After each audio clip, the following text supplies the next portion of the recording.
Okay, I'm just doing the Facebook chat and then we'll start in a moment. So today we're going to talk about something called Loshon Tov. This is Rabbi Sachs as usual. Probably all heard of Loshon Hara, yes? You want to know what Loshon Hara is? Yeah.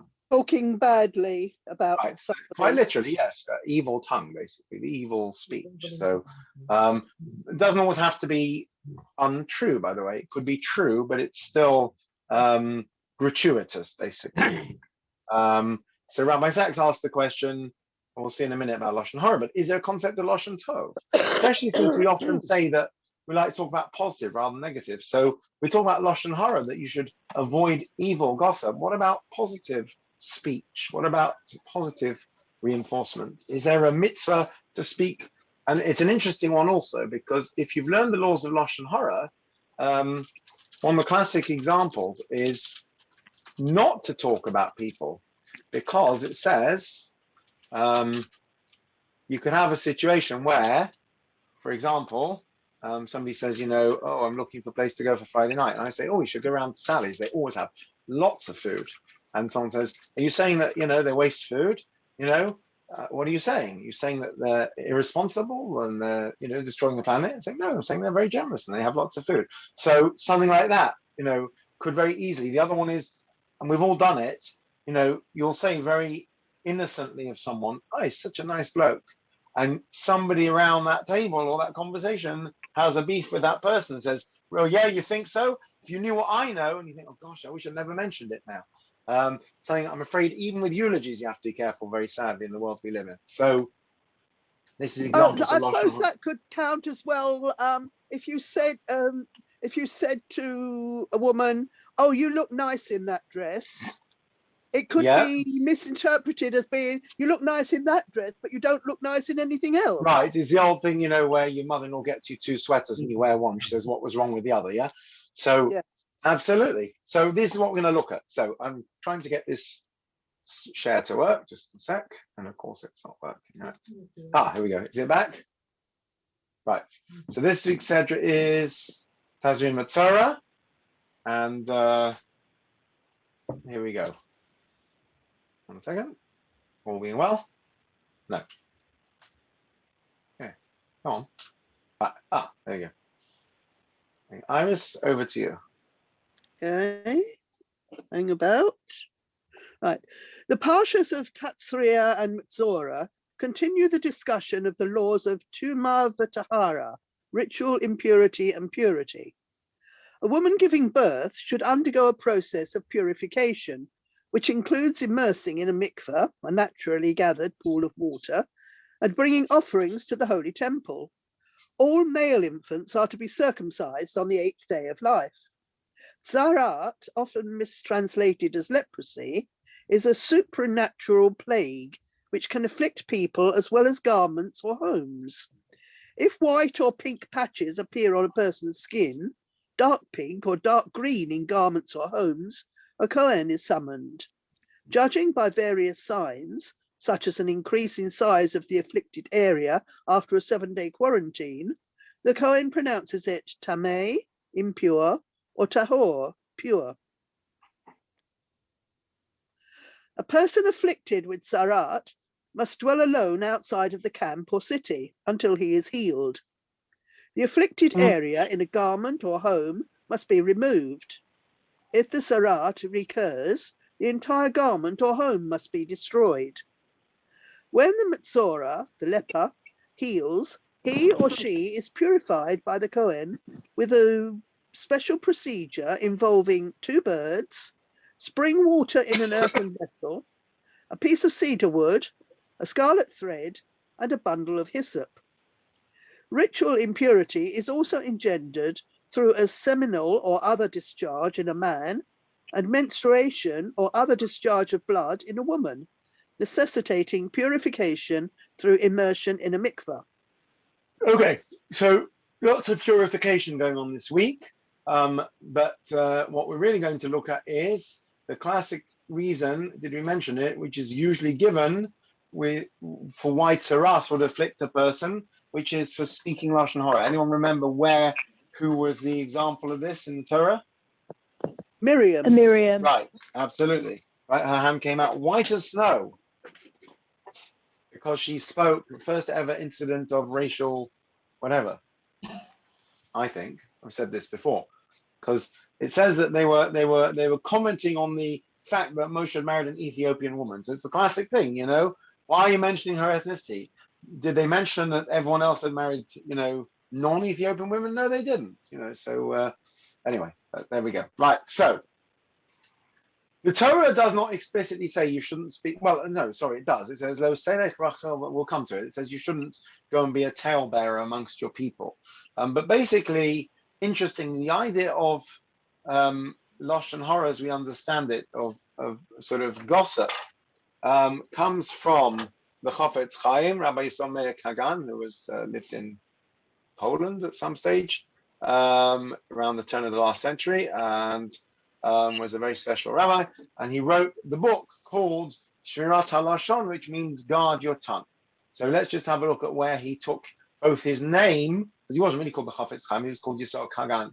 Kagan, I don't know how to pronounce it, but he adopted people often adopt names of different things. So you have like I don't know, the Baal HaTanya because he wrote the Tanya, or there's Rashi is an acronym, or Rambam is an acronym, or you have names like the Torah. I don't remember who the Torah was, but Torah means basically a pillar, a column. He wrote a column of text, and all kinds of things. So the Chofetz Chaim is the one who Chefetz means to desire. The one who desires life, basically. So let's have a look at the quote from Tillim. Who would like to read number 1? Looking for a volunteer. I'll do it, Rabbi. Off you go, Mark. Go on.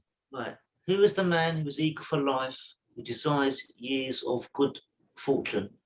Guard your tongue from evil, on your lips from speaking deceitfully. This is what King David says, right? And he suffered plenty from people telling tales about where he was hiding or other things. So he says, "There's me, who is the man who desires life? The Chofetz Chaim, one who desires life, who's eager for life. Ohev Yomim Liros Tov, who desires years of good fortune." And the next verse says, basically, it's a cause and effect. Who is that person? Sorry, they're linked. Netzor Loshon Tov, the one who guards his tongue, your tongue, from speaking evil, and his lips from speaking. Mirma is deceit. So when Lies. yes, when Lavan tricks Yaakov and Rachel, it uses the phrase Mirma. Okay. So from this we learn the idea of Loshon Hora. Very nice. Not very nice, but okay. What about the opposite? Why does the Torah never tell us how you should say good things about people? Does it ever say that? No, it doesn't. Well, here's an interesting question. Sometimes it might say that, and sometimes it might say the opposite. Don't praise a person too much. They get a big head. Let's see. Perek Avot this week is chapter 2. So let's read chapter 2 of Avot. Who would like to read? Okay, Rabbi, do it. Go for it. This They is each from said three things. Rabbi Elazar said, "Let the honor of your friend be as dear to you as your own, and be not easily provoked to anger. Repent one day before your death." oh, How do you do that? And he sorry, also- I'm so sorry. It's the wrong quote. Right. Oh, The wrong quote. Let me just find the right one. The wrong quote. Just give me a sec. I'll find the right one. how do you repent the day before your death? You don't. So the answer is you should always repent, because we don't know the answer to that. Right. Sorry, I got the wrong one. Sometimes, right, I know what happens. They're divided differently. Okay, just bear with me for a moment. I'll find the right one and put it on screen, because I was wondering why that was. Just get the right one. Sorry. Right. There we go. Gosh. Oh, come on. Right. Why do I have to do that? Right, here we go. Okay, let's do this.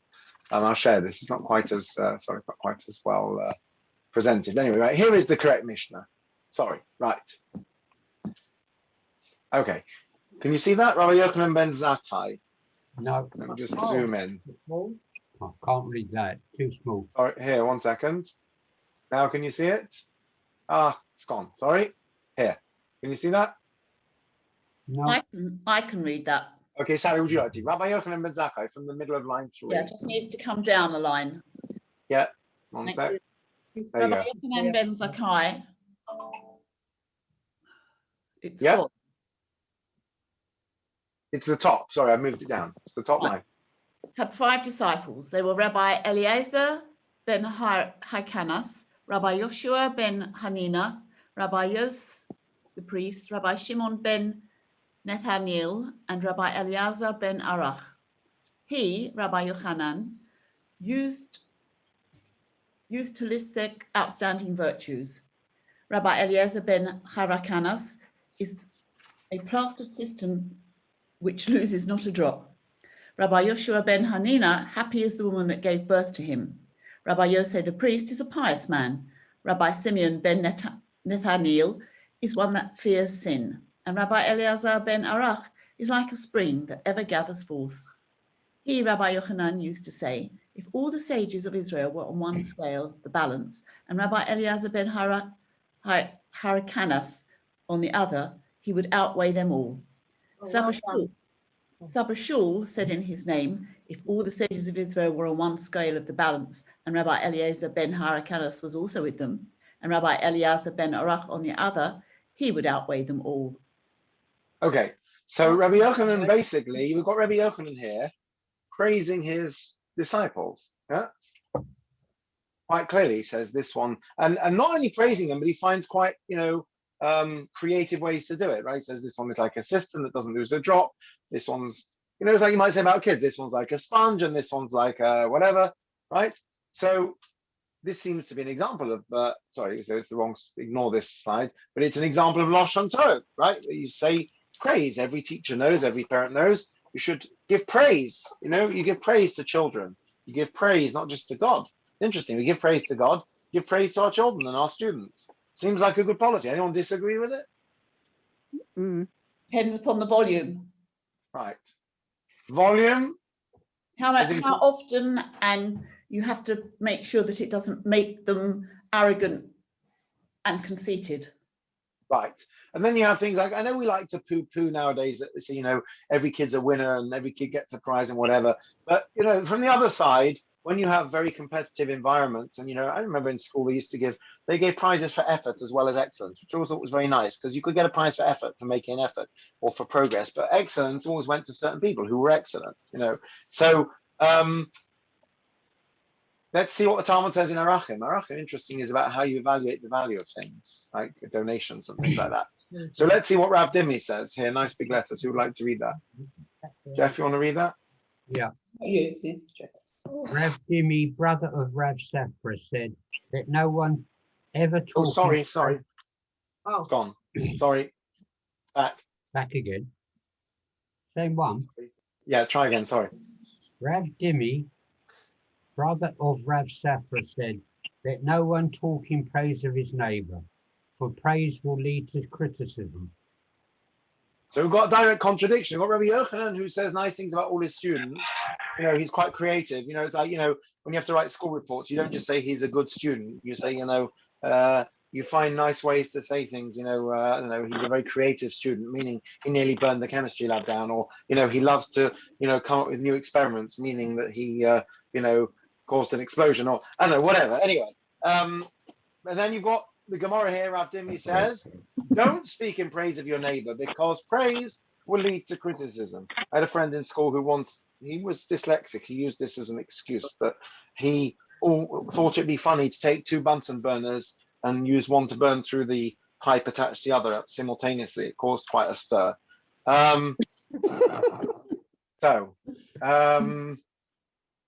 So let's see what the commentators say on this piece of Talmud, because it's a bit curious. We've just said you should give praise, you should give encouragement, credit where credit's due. So why would you say don't praise your neighbor because it will lead to criticism? So let's see. Who would like to read these explanations? Shall I read it? Brilliant, go for it. So just to be clear, we just said in the Talmud you shouldn't praise your neighbor because it will lead to criticism. So these are the commentaries on that. Okay, Rashi. 2 explanations of this statement.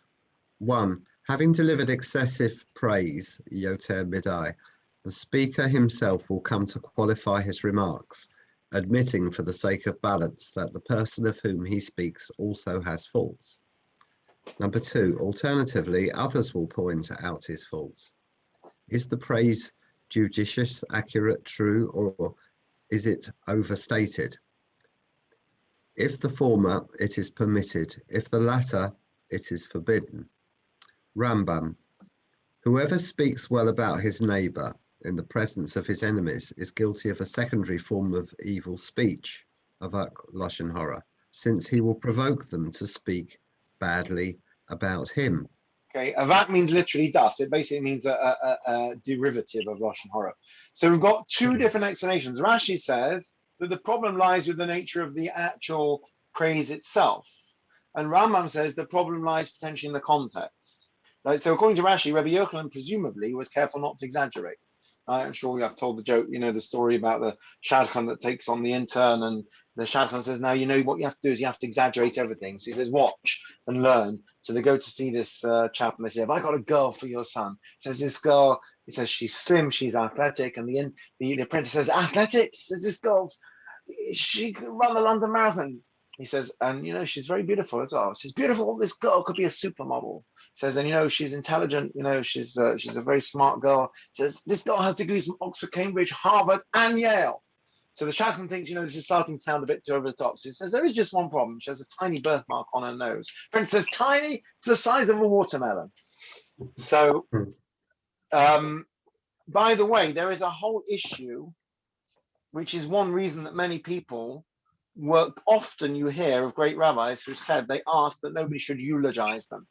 By your deeds you shall be judged and all that. So if your deeds speak for themselves, you don't need someone to stand up and gush about how wonderful you were in your life. On the other hand, what can be a problem, particularly with eulogies, is you get up and you say something, such a lovely man, such a family man. And someone comes up to you afterwards and says, Rabbi, you do know that everybody knew he was abusive to his wife, or he was having an affair, or whatever, he was cheating on his taxes, or so basically there is always a concern with eulogies that you have to be very careful what you say, that it won't be something that could unwittingly create harm for the nifter, because basically if it's not true or it's exaggerated, it will provoke criticism. People would say, well, actually that's not true, and then it becomes accusatory and suddenly becomes disrespectful to the deceased. So better to say nothing at all than to say something. I remember years ago, there was a chap who was a student in Oxford who later became quite a well-known rabbi in America, in the sort of actually in the open Orthodox movement, called Asher Lopatin. Nice chap. He studied Islamic studies. Very interesting guy. Anyway, in Oxford they didn't have a rabbi, so often if there was a bar mitzvah teacher or visiting a student, they would give a drasha to bar mitzvah. So this Rabbi Lopatin, I think he was a rabbi in those days, had taught this bar mitzvah boy, and he stood up and he said, and it's such nachas for his parent, he goes to the prestigious Magdalen College school. My father went up to him afterwards and says, you do know they have Saturday school? He said, no, I had no idea. So that's the kind of thing where he was trying to be praiseworthy, and the result is that anyone who in the know would be sitting there cringing, thinking, do you realize what you're saying? I'm always try to find out before a levaya who's married in, who's married out. So I don't stand up and say he had so much nachas from his grandchildren. Someone says, you do know that actually all his kids married out and he didn't speak to them for 30 years or whatever. So that could be a concern. So that Rashi's concern is the nature of the speech itself. And it seems that if it's accurate, it's not a problem, like Rabbi Yochanan, presumably. Rambam's concern is more the context. It's where you're saying it. Are you going to provoke actually worse criticism and detraction? So let's have a look at a parallel. This is a fascinating discussion. Nothing's straightforward. You think it's a simple question. Should you say nice things about people? Yes, you should. But there's a caveat that you shouldn't do it in such a way that will actually have ultimately a negative outcome. Look, you could say if you've got a bunch of kids, right? You might say, on the surface, it's a very nice thing to thank one of the kids that cleaned up after supper, but then have you thanked the other kids for what they did? And if you haven't, are you going to just create sibling rivalry? Do you end up wishing you never started it, basically? Or if you have a class full of kids, the same thing. And by the way, it's a common criticism in many schools. I've come across it with my own kids that, unfortunately, the bad kids get all the attention from the teachers, and they get all the incentives because they want them to behave. The kids who behave, they're behaving anyway. So the teachers don't give them as much attention. And that's obviously, or the parents for that matter, not a good idea. Let's have a look at something else. Got a wedding today, so this is very nice. Right. This is the Talmud in Kesubot, page 17. And if I sing it, you'll recognize the words. So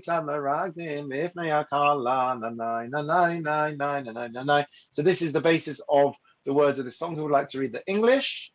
I'll read it. Debbie, go for it. Right. Our rabbis taught, how should you dance before the bride, i.e., what should one sing? The disciples of Hillel hold that at a wedding you should sing that the bride is beautiful, whether she is or not. Shammai's disciples disagree. Whatever the occasion, don't tell a lie. Do you call that a lie? The Hillelites responded. In the eyes of the groom, at least, the bride is beautiful. So this is actually slightly abridged. The conversation goes like this. It says, there's a mitzvah, we know, there's a big mitzvah to go and make joy for a bride and groom. This is why even great rabbis would, juggle at weddings and basically waste time at weddings and with what we call in modern Hebrew shtuyot or shtus in Yiddish, nonsense. But it's not nonsense. It makes the bride and groom happy. So the Talmud says, how should you dance? Yeah. Oh, thank you, Dave. How should you dance before the bride? What should you do to bring joy to the bride? So Beis Hillel say, you should say, what a beautiful bride. And I think Beis Shammai say, and if she's not beautiful, you should say she's very homely. She's a good homemaker, she's a good cook or whatever. And Beis Hillel say, but you should say she's beautiful regardless. And Beis Shammai say, well, what if she's not beautiful? And then I think in the original Talmud, they actually say, well, if somebody comes and says, look at this cow I bought in the market, isn't it a beauty? Would you say, no, it looks horrible? Of course not. You say, oh, you got to. So basically, Beis Hillel say, it's not a lie. In the eyes of the groom, the bride is beautiful. So look at you want to be really technically correct, look at your beautiful bride. I don't know what you see in her, but she's beautiful to you. And then there's a whole discussion about whether it's a lie or not. Anyway, the point is, again, it's the use of language. So it's interesting, right? You've got Beis Shammai, a bit like Rashi. Rashi's saying that the content, it's all about the content. And the Rambam was saying it's all about the context. So it's interesting, the use of language. First of all, you have to have the right words. And secondly, it has to be the right words for the occasion. So Beis Shammai say, you've got to say the right words. You can't lie. You can't say the wrong, something that's not factually correct.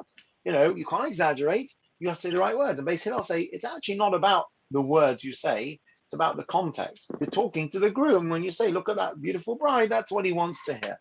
So again, it's a bit of the same kind of argument. Is it about the actual content or is it about the context? Rabbi? Yeah? It's I mean, a bride might not be beautiful to look at, but she might have beauty in her face. Right, of course. Because she's under the hookah with the man that she loves. I mean, that could be beauty as well. Right, let's work on the assumption that he's marrying her because he thinks she's beautiful. Beautiful doesn't necessarily mean as defined by social media. But we all know stories of young ladies who are, exceptionally attractive on the surface, who struggle to get a date. Why? Because actually people find it intimidating, or maybe they're superficial.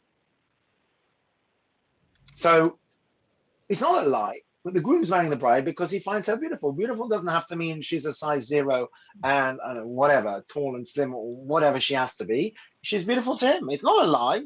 She is your beautiful bride. To you, she's the most beautiful person in the world. And that's why you're marrying her. Now, whether that's inner beauty, external beauty. Yeah. Right. So when you're working with a couple and you have them separately, do you ask the groom what it is? What are the characteristics about this lady that he finds so beautiful? So we usually, it's interesting. Some rabbis, Rabbi Bolovsky kind of has a whole kind of, let's say, therapy session, but talks to people kind of in that kind of way. I've started doing it a bit more actually. I used to be quite matter of fact with couples. I'm getting a bit older and I feel perhaps a bit more life experience. So I have started discussing with couples. What did bring you together? What do you see in each other? It's actually really nice. So the wedding today, which is an older couple who recently joined our shul, who actually were in shul on Yom Kippur and hopefully will be in shul again. I asked them to send me a few paragraphs about each other, and they actually said, I usually just work it into my speech. They actually said, would you like to read them out verbatim? I said, I could do that. So I'm going to basically say, this is what Phil said about Emma, and this is what Emma said about Phil. And what's really nice is they both basically encapsulated each other's qualities of giving, which is a great basis to discuss the Hebrew word ahava, which means to give to another person as well as to love.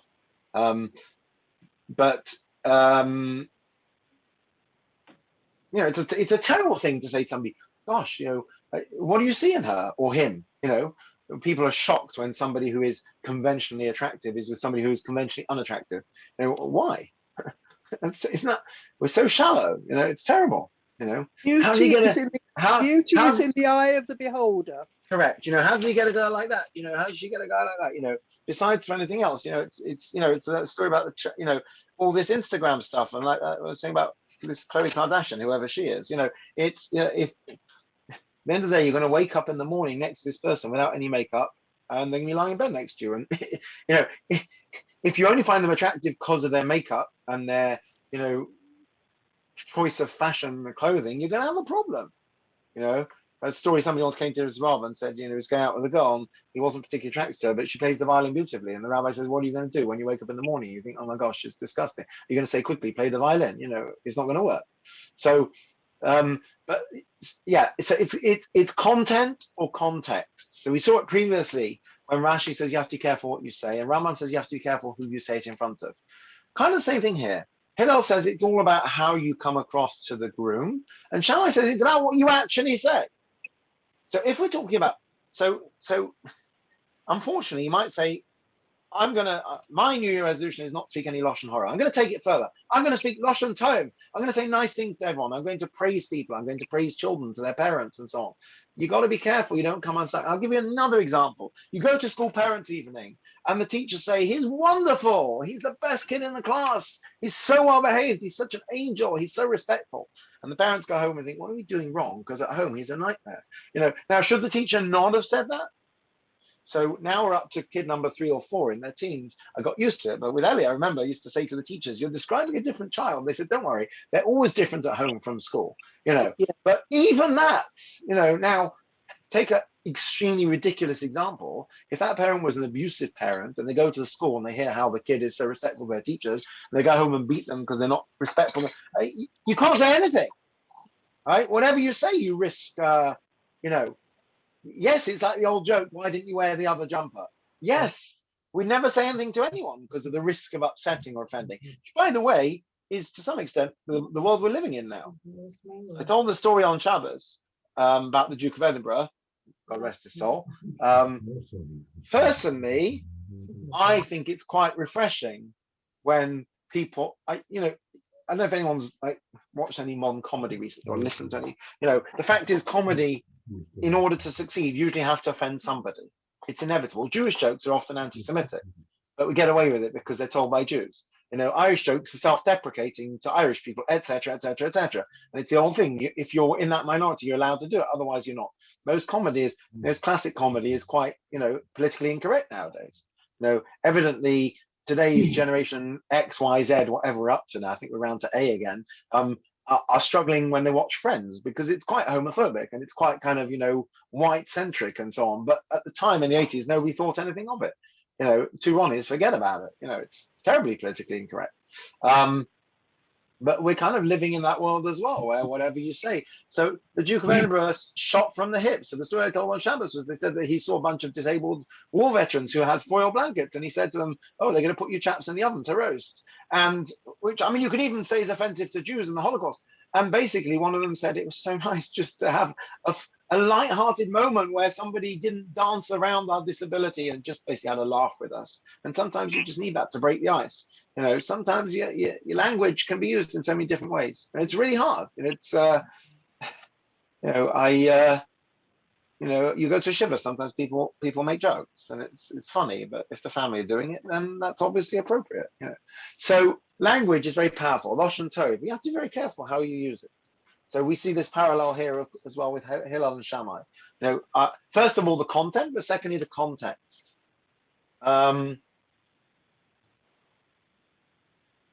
Here's an interesting one. It says, love your neighbor as yourself, right? We've got it in bold there, right? The basis of the Torah, according to Rabbi Akiva, the golden rule of every religion.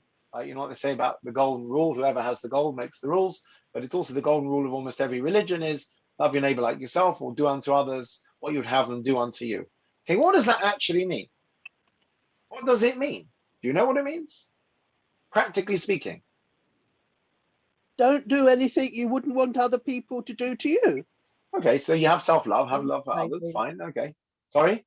Like the water babies from the book. Right, yeah, Began by. yeah. It's interesting, by the way, there's two variants. There's love your neighbors yourself, and there's what is hateful to you, don't do to others, which is actually what Hillel said to the convert. What's hateful to you, don't do to others.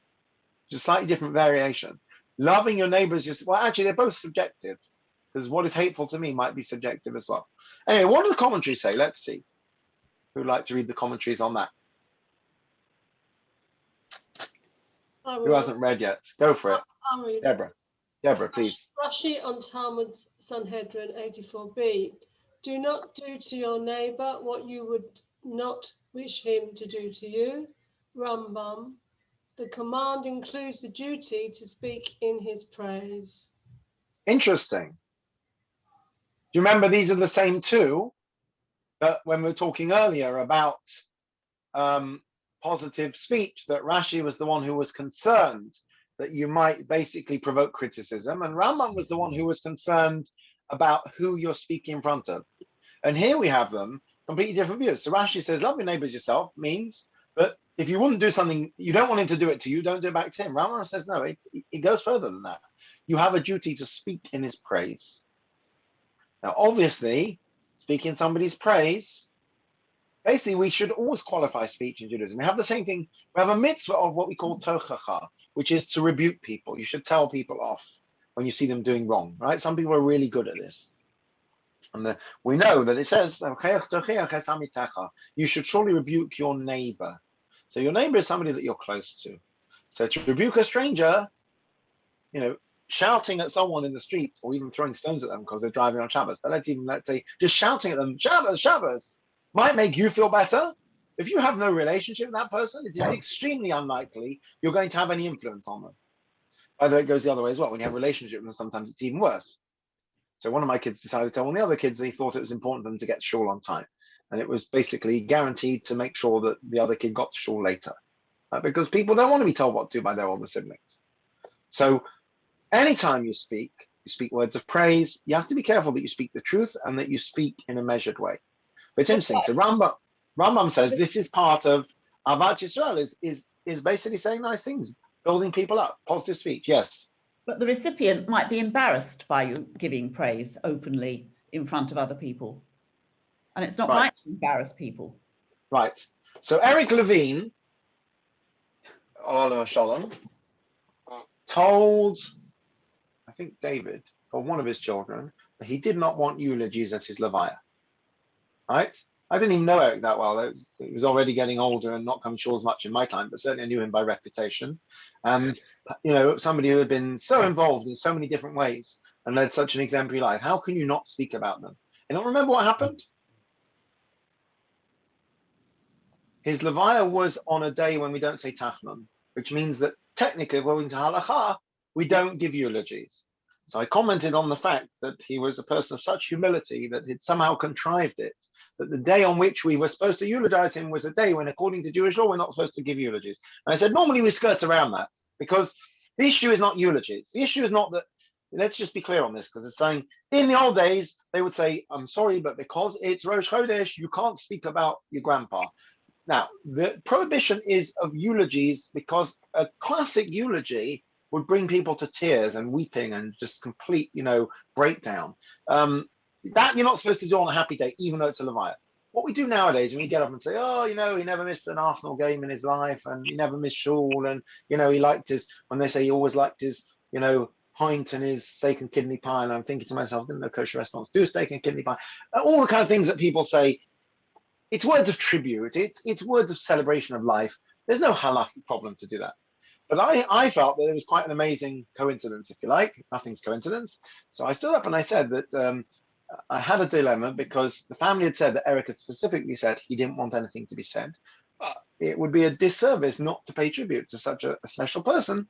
But actually, things had happened in such a way that, according to halacha, we're not supposed to eulogize. So I said, although normally we kind of find ways around that. I said, I think it's appropriate that the eulogy is that he was a person of such humility that he didn't even want us to speak about him. And that was basically the eulogy. But it's a dilemma, right? It's like Julian's birthday. Julian didn't want to mishmeh for his birthday. So everyone goes home from shul, says, why did the rabbi give one to Paula and he didn't give one to Julian?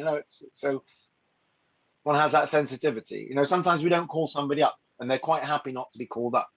But somebody else gets upset on their behalf. So these are the kind of things that you just have to be careful. What you say, speech, one has to be very, very careful, basically. So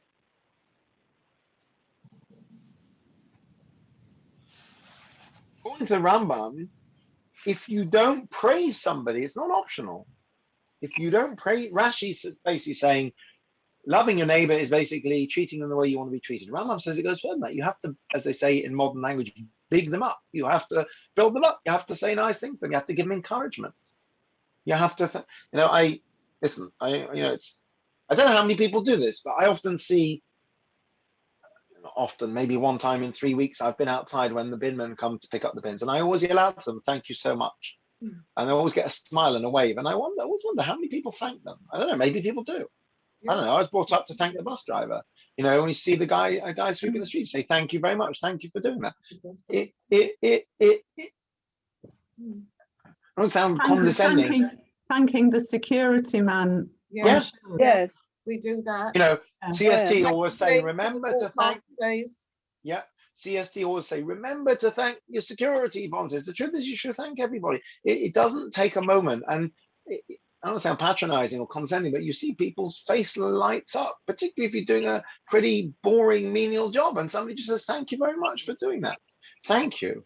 I was leaving the hospital the other day. I went to visit someone. I saw someone was cleaning. I said, "Thank you very much." And it doesn't cost anything. It's not even praise, whatever. The power of words. A word of thanks, a word of appreciation. Doesn't cost very much at all. Takes 2 seconds of your time. I can see a problem between the Rashi and Rambam there. Yeah. Don't do to your neighbor what you wouldn't want him to do to you.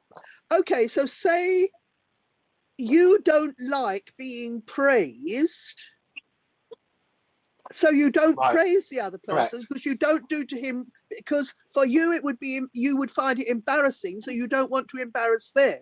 But Rambam says you should speak in his praise, even if you yourself don't like other people speaking in your praise. Very good point. Listen, what happens if you're a masochist? Does that mean that you should inflict pain on your neighbor because you don't mind? Probably not, right? So interestingly, what does it say? Love your neighbor as yourself. You have to love yourself. You have to have self-esteem and self-respect. Otherwise, it's not going to work. But you're right. It's like the mother says to a kid, "Please eat your supper. There's loads of starving children in Africa. Give anything to have that supper." The kid says, "Fine, send it to them. Let them eat it." It's not the answer. "Oh, well, you wouldn't like me to do that to you." Okay, that's actually a side point. You have to have some kind of objective standard. I might be a deviant and I don't care what my neighbor does to me. So what? There are standards of society. As far as your comment about the Rambam, clearly to speak in his praise in a way that is appropriate and fitting and appropriate to the context. So coming back to the question of Rabbi Yochanan ben Zakkai praising his disciples, right? Pirkei Avot is ethics. It's very interesting.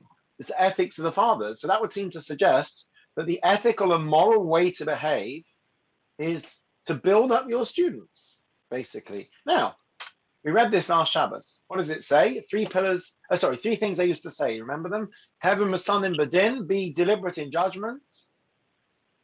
Hamida Talmidim Harbe, raise up many students and build a fence around the Torah. We learned about this Shabbos afternoon. It doesn't say teach many students. It doesn't say grow many students. It says Baha'amidu, like Amidah, stand up. So the usual translation, which I explained at Shabbos Mincha, is to have them stand on their own 2 feet, that you should teach them so that they're not reliant upon you. But another interpretation is quite literally raise them up, right? Build them up, encourage them. Find ways to encourage your students. How will you have many students? When you encourage them, you build them up, you raise them, you elevate them, you lift them up, basically. You uplift them. Doesn't mean you should never criticize. It doesn't mean you shouldn't sometimes use tough love. But generally speaking, you should be looking to lift them up, not put them down. And it's probably,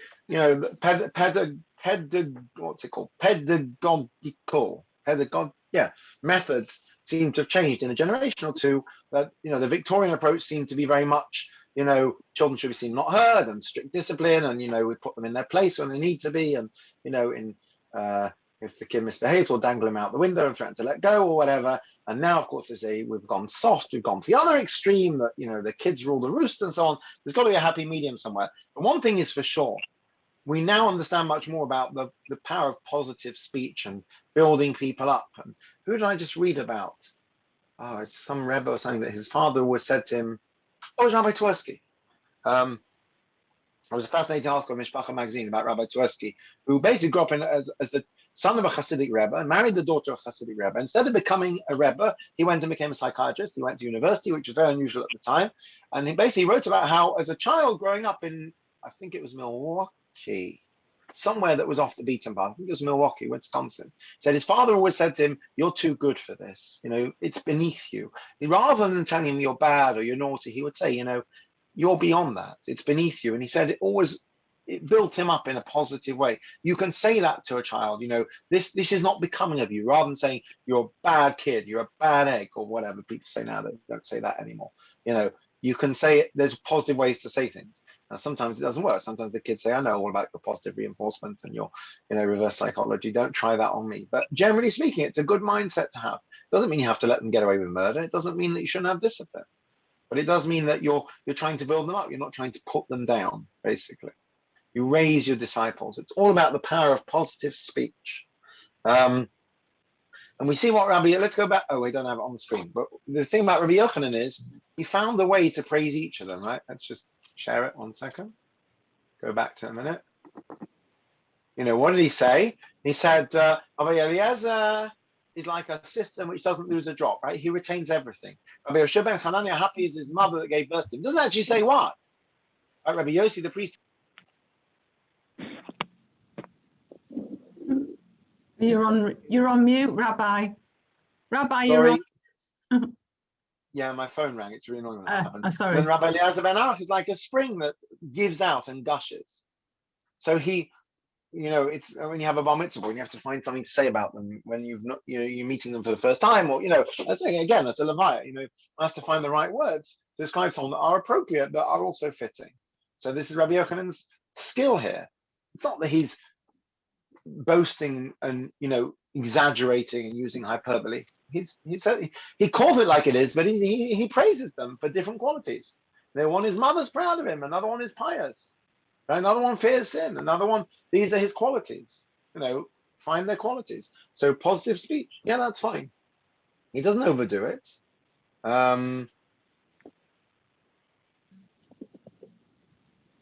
So for example, Eliezer ben Hyrcanus, he's the well that never loses a drop. That's not very creative, but he's got a good memory. Very important in the days before the oral Torah was written down. Eliezer ben Arach, the spring, is creative, but doesn't necessarily have the memory. So he basically is going down the route of Hillel and the Rambam. But it's not about the content so much, it's the motivation. You're using speech to motivate people. You find the right words to say. It's not about arguing like Rashi says and Shammai says about the words and is it true and is she really beautiful? So Hillel and the Rambam say, no, that's not the issue. The issue is the power of speech and how you use it.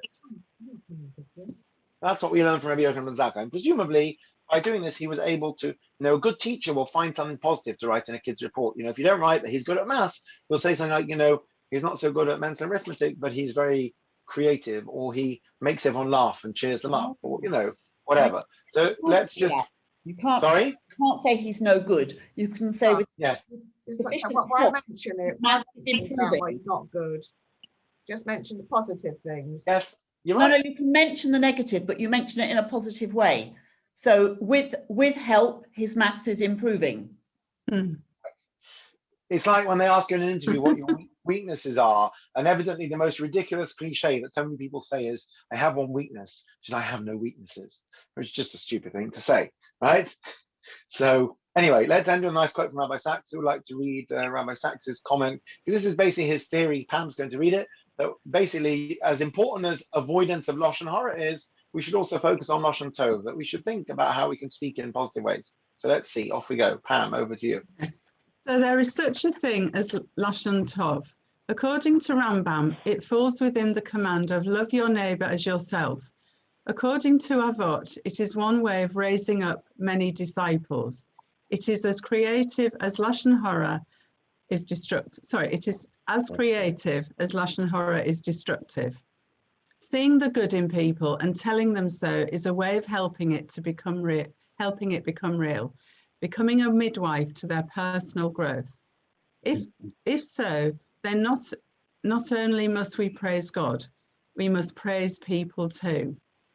And Right, Rabbi, I was going to say that, you know, before reading this, that we should think before we speak, and we should speak differently, appropriately to different people. Yeah, Yeah. If you can't say something nice, don't say anything. absolutely. Or if you're not sure, just don't say it. And be more appreciative. Oh yeah. I like this line here, that the same way we praise God, we're very quick to praise God. We have all these praises of God. We should praise other people too. And that also ties in with the idea that God loves humanity and we're created in his image. And if you love Hashem, you have to love humanity as well. It doesn't work to love Hashem and hate humanity. So I think it's a very good idea. So yes, avoid Loshon Hara, but it's more than that. It's a mindset of, if you like, kashering your speech. That it's not just that you avoid negative speech, but you focus on positive speech. You know, what can I say that will encourage another person? What can I say that will make them feel supported and appreciated? And like we said, it's very rewarding when a person appreciates your words. You know, from a rabbinic point of view, you know, there's something very at the end of the day, a large part of my job is giving talks or speeches or eulogies or speak at shivas or weddings, you know. Sometimes I feel like it went better or it didn't go so well, but still it gives you a real boost when someone says, you know, I really, really appreciated your words, Rabbi. I really got something out of it. You know, I really learned something, or, you know, that really boosted me, or, you know, that really captured the essence of I gave a eulogy last week and someone said afterwards it really captured the essence of the person. I felt very flattered. I actually didn't feel I'd done that much, but obviously I hit the right spot, you know. And if anyone's ever had to speak publicly or you've had to present a lesson plan or a talk, you know, it's always nice to get feedback. We all appreciate feedback. So that's also praising people for what they do. They don't just assume just because something does something. You can still, you know, I saw someone said, you know, when you go to your doctor, bring a box of chocolates for the receptionist. I don't know if you have to do that every time. I don't know, if you're a frequent flyer, maybe that's also a nice thing to do, show some appreciation. You know, it also ties in with appreciation, but it's just generally Loshon Hara we're all very quick to throw around. Loshon Tov is a good idea as well.